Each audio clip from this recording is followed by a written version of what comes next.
환상방황, 윤형방황이라는 단어가 있습니다. 이 말은 목적지로 향하던 사람이 안개나 폭우, 눈보라 등으로 인해서 또는 피로로 인해서 목적지로 정확하게 가지 못하고 특정 장소를 계속해서 맴도는 그런 상황을 말합니다. 즉, 자신은 목적지를 향해서 정확하게 가고 있다라고 생각은 하고 있지만 실제로는 정확하게 가지 못하고 걸었던 곳을 계속해서 반복적으로 또다시 걷는 그런 상황을 의미합니다. 쉬운 말로 환상과 착각에 빠져 있는 거죠. 신문 기사로 알아보니 알프스에서 폭설이 내려서 한 등반가가 조난당했습니다. 그리고 13일 만에 가까스로 구조가 되었는데 이 사람은 산에서 살아남기 위해서 내려가기 위해서 13일 동안 매일 12시간씩 길을 걸었다라고 합니다. 그런데 정작 알고 보니 최초 조난당했을 것으로 추정되는 곳에서 6km 정도 밖에 떨어지지 못했다고 하죠. 13일 동안 매일 12시간씩 걸었는데 방향도 피곤하기도 하고 지치기도 하니까 정확한 그 방향을 찾지 못하고 계속해서 그 자리를 맴돌았던 것입니다. 이런 윤형 방황은 우리 신앙생활에도 동일하게 있을 것 같습니다. 예배와 기도 등 신앙생활을 분명히 하고 있는데 조금 멀리서 바라보면 성장과 성숙이라는 변화 없이 침체되어서 그 자리를 맴돌고 있는 상황이 간혹 있기 때문입니다. 이러한 윤형 방황을 예방할 수 있는 두 가지 방법이 있는데 첫 번째는 체력이 좋다고 방심하지 말고 한두 시간 간격으로 쉬었다 가는 것입니다. 체력을 재충전하는 것이죠. 두 번째는 자신이 올바르게 가고 있는지를 확인할 수 있는 지도나 길잡이와 같은 이정표가 꼭 있어야 된다는 것입니다. 혼자 가는 것보다 둘이 가는 것이 더 유리하겠죠. 적절한 휴식과 지도와 길잡이. 이것은 마치 하나님의 말씀으로 표대신 예수 그리스도를 향해서 동행하시는 보혜사 성령님의 그 힘을 누리며 내가 지금 신앙생활을 잘 하고 있는지 점검하고 있는 것과 동일할 것 같습니다. 그래야 우리는 우리의 삶도 신앙도 방황하지 않고 맴돌지 않고 성장과 성숙을 넘어 목적지까지 향할 수 있는 것이죠. 오늘 사도행전 9장의 말씀을 통해서 우리가 잘 알고 있는 이 사도 바울이 회심하는 그 사건, 상황을 통해서 우리의 가정과 터전에 그리고 4개월밖에 남지 않은 2024년이 환상방황, 윤형방황의 제자리를 맴돌고 있는 것이 아니라 성장과 성숙의 길로 나아가는 우리 모두가 되기를 소망합니다. 사도 바울에 대해서 간단히 이야기하는 것은 쉽지 않지만 고린도후서 11장 23절에서 28절의 말씀을 보면 사도 바울이 어떠한 사람인지 어떠한 삶을 살았는지에 대해서 대략적으로 알 수 있습니다.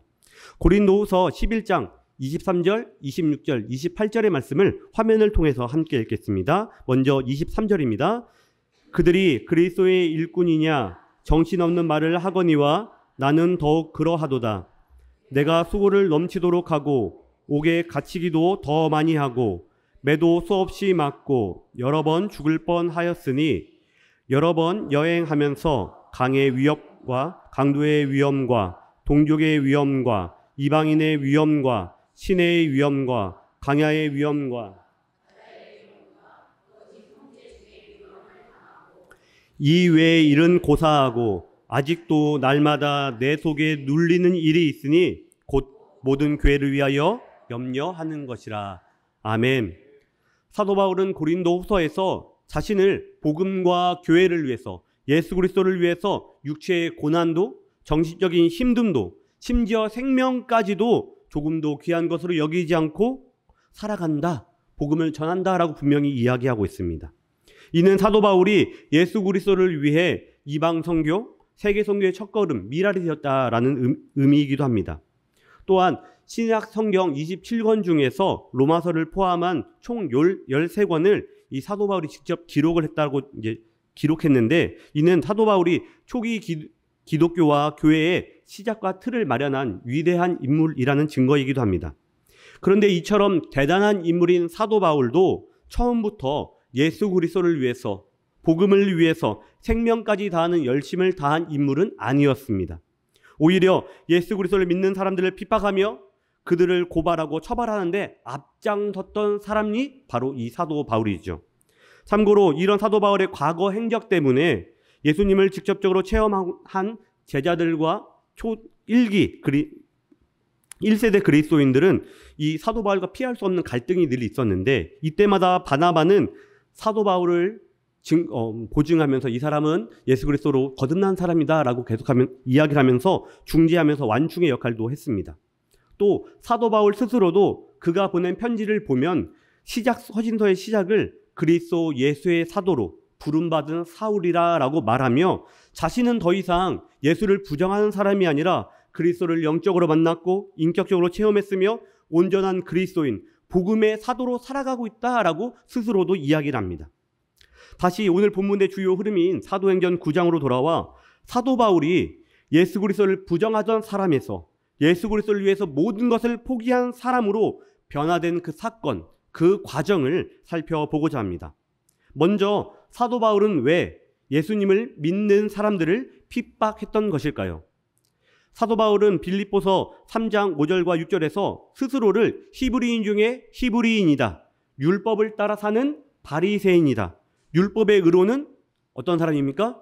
흠이 없는 자라고 말합니다. 이렇게 말할 정도로 예수님을 인격적으로 만나기 전까지 사도 바울에게서 율법은 최고의 가치였고 자신의 삶의 기준점이었습니다.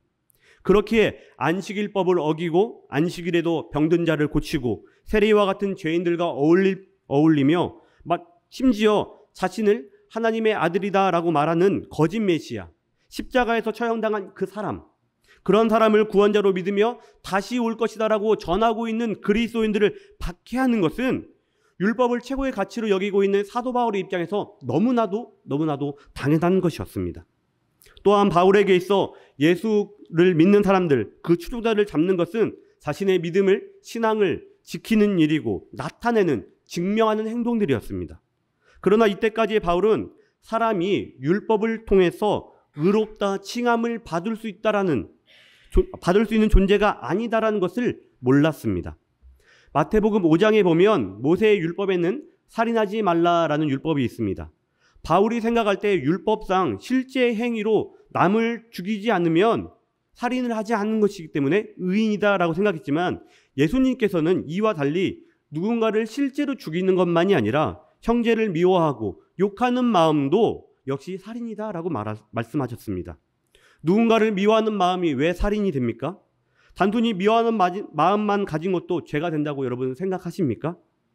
이 말은 마음속에 누군가를 미워하는 마음이 생기고 그 마음이 계속해서 쌓이다 보면 결국에는 그 어떠한 사람을 죽이는 행위까지 하게 된다라는 것이지요. 여러분 지금 미워하는 사람 한 명도 없으시죠? 집에 있는 거 아닙니까? 여기에 만약 우리가 미워하는 사람이 정말 한 명도 없는 것이 아니라 한 명이라도 있다라면 우리 모두는 여기서 자유로울 수가 없습니다. 어쩌면 매일매일 죄와 유혹에 노출된 채로 살아가고 있는 것이죠. 오늘 말씀의 중심은 아니지만 그럼 하나님께서는 왜 사람에게 율법이라는 것을, 지킬 수 없는 율법이라는 것을 주신 것일까요? 하나님께서 우리에게 율법을 주신 이유는 로마서 7장 7절의 말씀처럼 율법이 없다면 우리가 죄인인지 죄인이 아닌지를 알지 못하기 때문입니다. 그리고 우리 스스로는 죄와 연약함, 유혹에서 벗어날 수 없는 존재임을 깨닫게 하시기 위해서 율법을 주신 것이죠. 갈라디아서 3장에도 마찬가지로 기록되어 있습니다. 율법은 영원한 하나님의 약속이신 예수 그리스도께서 이 땅에 오시기 전까지 죄가 무엇인지 알게끔 하기 위해서, 하나님의 뜻에서 벗어난 것이 무엇인지 알려주기 위해서 우리에게 율법을 주었다라고 기록되어 있습니다. 즉 하나님께서 우리에게 율법을 주신 이유는 예수님을 만나기 전에 사도 바울이 생각했던 것처럼 율법을 지키는 그 행위에 따라서 판가름하시기 위해서가 아니라 예수 그리스도께서 오시기 전 우리의 삶이 하나님 앞에서는 죄인이고 연약한 존재임을 깨닫게 하시기 위해서 주신 것이죠. 쉽게 말해, 전우야 너 율법 잘 지켰으니까 내가 상 줄게. 전우야 너 율법 요즘 안 지키고 있던데, 누군가 미워하고 있던데 조심해라. 이 마음 좀 더 커지면 너 위험할 수 있어. 적당히 해라. 라고 하나님께서 말씀하시기 위해서 율법을 주신 것이 아니라 우리들이 날마다 주님 제가 연약합니다. 주님 제가 죄인입니다. 주님의 그 십자가 구원 없이는, 사랑 없이는 거듭날 수 없는 연약한 존재입니다. 한순간도 살아갈 수 없는 존재임을 깨닫게 하시기 위해서 이 율법을 주신 것이죠. 하지만 사도 바울은 이것을 모르고 하나님의 마음과 뜻을 알지 못한 채 율법에 갇혀 율법을 기준 삼아 그리스도인들을 박해하고 비난했던 것입니다. 그러던 사도 바울이 드디어 오늘 사도행전 9장에서 예수님을 인격적으로 만나는 삶의 변환점을 갖게 됩니다. 사도 바울의 인생은 어떻게 180도 달라지게 된 것일까요? 율법을 기준으로 삼던 인생에서 율법을 버리는 인생으로 어떻게 달라진 것일까요?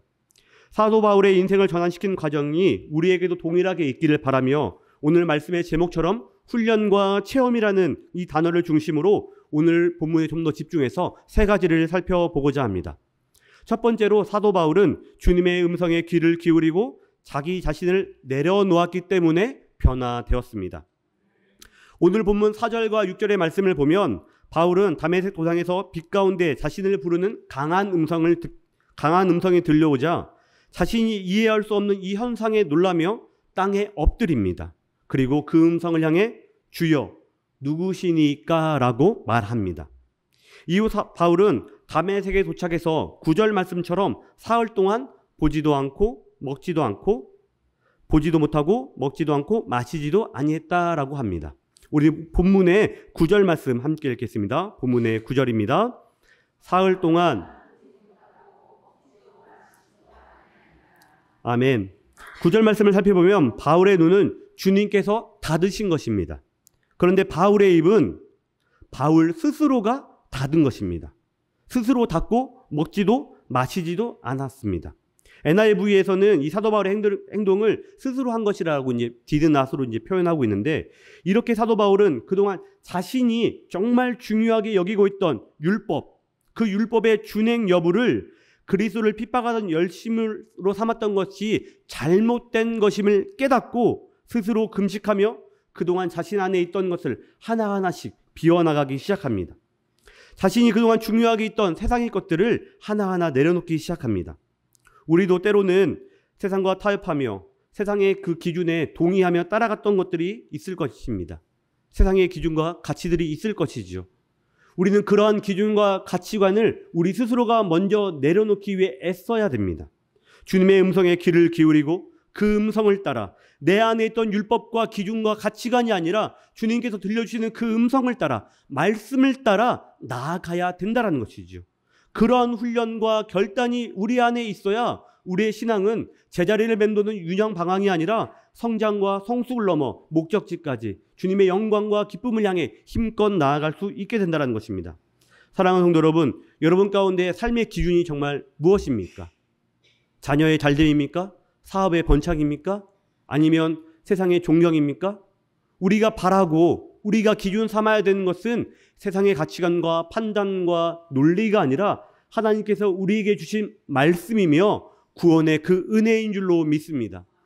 구원의 은혜를 지켜나가기 위해 다른 것들을 다 내려놓고 배설물로 여기는 이 사도 바울의 이 결단이 우리 가운데도 동일하게 있기를 간절히 소망합니다.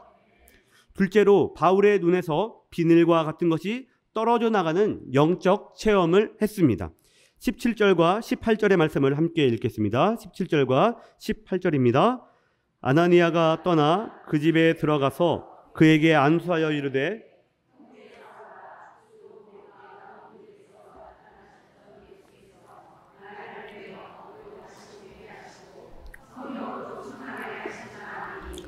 즉시 사울의 눈에서 비늘 같은 것이 벗어져 다시 보게 된지라. 일어나 세례를 받고. 아멘. 바울은 앞서 말씀드렸던 것처럼 율법 준행의 여부로만 세상의 모든 것들을 사람을 판단하고 생각했을 뿐만이 아니라 8일 만에 할례를 받고 이스라엘의 족속이요 베냐민의 지파요 히브리인 중에 히브리인이요 율법은 바리새인이라라는 사회적인 배경과 개인의 신분에 대한 자부심을 가지고 있었습니다. 그래서 주님께서는 율법과 신분이라는 색안경을 끼고 하나님의 마음, 하나님의 뜻을 알지 못한 채 구원자 예수 그리스도를 부정하며 또한 예수 그리스도를 믿는 사람들을 박해하던 그의 눈을 멀게 하셨습니다. 그리고 사흘 뒤 아나니아를 통해 성령 세례를 베푸시고 눈을 가리고 있던 비늘과 같은 것이 떨어져 나가므로 주님을 온전히 올바르게 보게 됩니다. 우리는 어떻습니까? 우리의 삶 가운데 우리의 눈에서 떨어져 나가야 되는 색안경이 있지는 않습니까? 비늘과 같은 것이 있지는 않습니까? 하나님의 뜻을 나의 짧고 유한한 틀에 가두어서 하나님은 이런 분, 아니 이렇게 해야 되는 분이라고 가두어 두고 그것에 하나님을 맞추면서 혹여나 하나님이 그 틀에서 내가 세운 틀에서 벗어나면 하나님을 부정하거나 하나님을 원망하며 살아가고 있지는 않으십니까?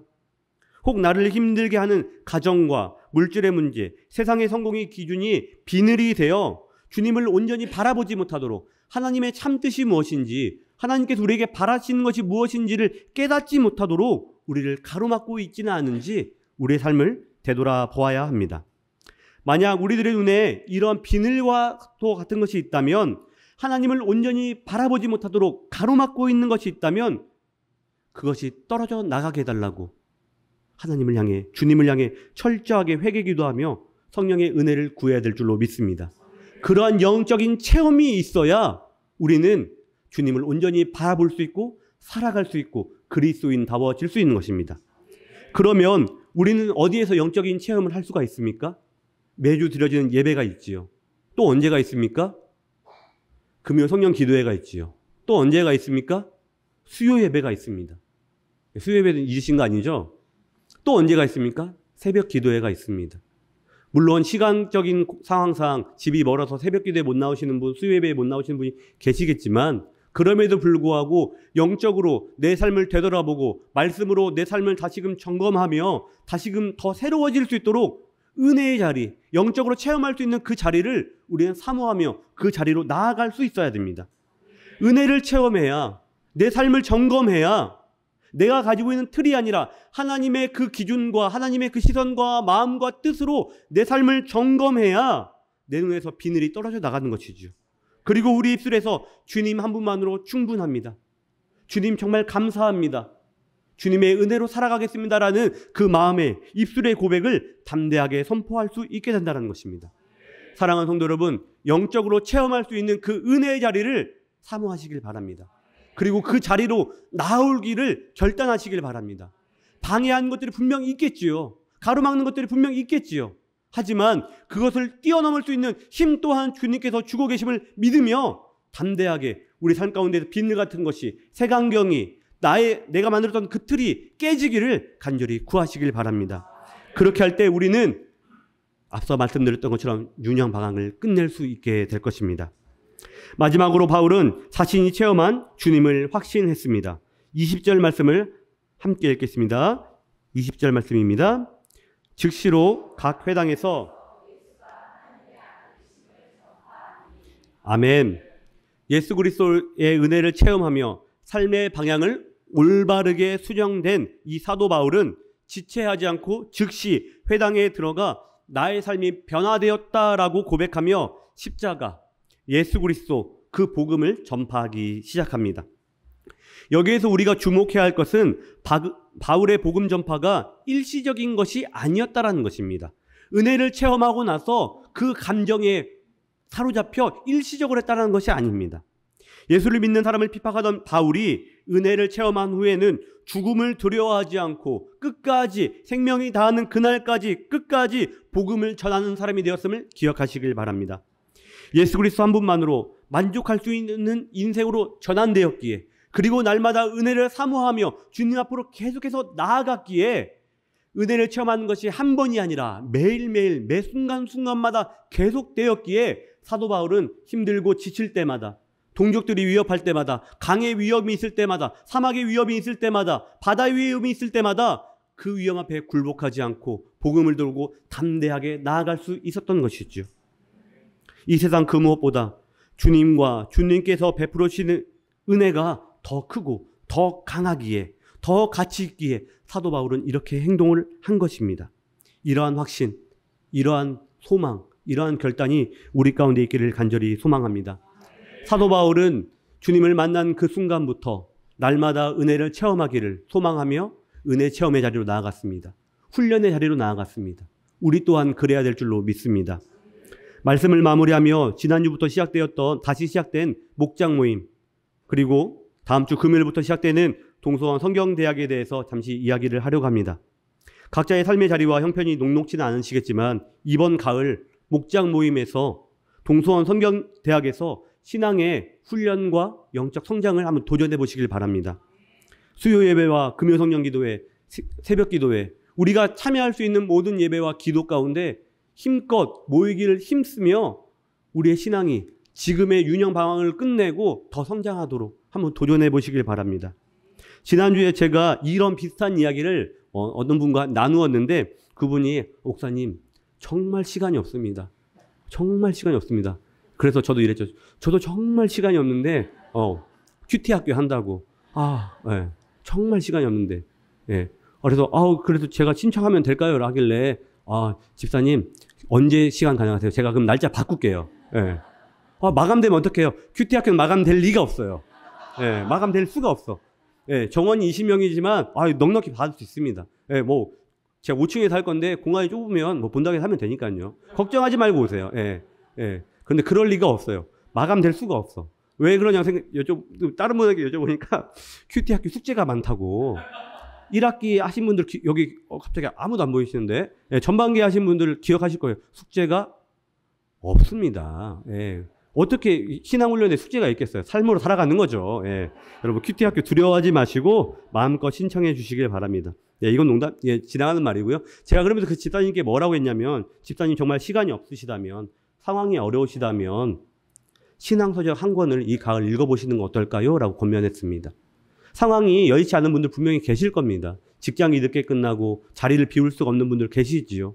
그렇다면 훈련 시간과 맞지 않아서 참석하지 못하신다면 좋은 책 한 권을 좀 읽으면서 우리의 신앙과 삶을 다시 한번 점검하는 이 가을 되면 어떨까라고 말씀을 드렸습니다. 그랬더니 너무 기다렸다는 듯이 목사님 책 한 권만 추천해 주세요 라고 말씀하시더라고요. 그래서 제가 뭐라고 했겠습니까? 담임 목사님께 여쭤보고 말씀드리겠습니다 라고 이제 제가 했죠. 사랑하는 성도 여러분, 은혜를 체험할 수 있는 자리, 영적으로 변화되고 성숙할 수 있는 그 자리를 사모하시길 바랍니다. 내가 가지고 있던 과거의 경험과 틀을 깨어내고 더 큰 주님의 뜻을 구하며 주님을 향해 담대히 나아가는 우리 모두가 되길 간절히 소망합니다. 상황이 어렵고 힘들수록 신앙의 성장에 더욱더 매진할 수 있는 우리 동성교회 모든 성도님들 되시기를 간절히 축원합니다. 그래야 우리는 유령 방황을 끝낼 수 있다는 것 꼭 기억하시길 바랍니다. 기도하겠습니다. 은혜의 하나님, 오늘도 우리의 삶을 주관하셔서 이곳에 나와 하나님께 예배드리게 하심 감사드립니다. 이 시간에도 많은 곳들이 나를 부르고 있으나 하나님의 세상의 음성은 주님께 향하려는 나를 너 정도면 괜찮다, 이 정도면 충분하다, 적당히 해라 라고 속상이고 있지만 어디로 갈지 무엇을 선택하지 못하고 있을 때 이렇게 해 저렇게 해라고 속삭이고 있지만 우리는 그 음성에 귀를 기울이지 않고 주님의 음성에만 귀를 기울이려 합니다. 주님, 우리 귓가에 말씀하여 주시고 언제나 항상 은혜의 자리, 말씀의 자리, 성령의 자리를 찾아 나아갈 수 있는 우리 모두가 되게 인도하여 주시옵소서. 바라기는 우리의 눈에서 비늘과 같은 것이 떨어져 나가길 소망합니다. 우리가 가지고 있던 과거의 것을 깨어내고 더 큰 주님의 뜻을 구하며 담대하게 나아가는 우리 모두가 될 수 있도록 역사하여 주시옵소서. 이 모든 말씀 예수님의 이름으로 기도합니다. 아멘.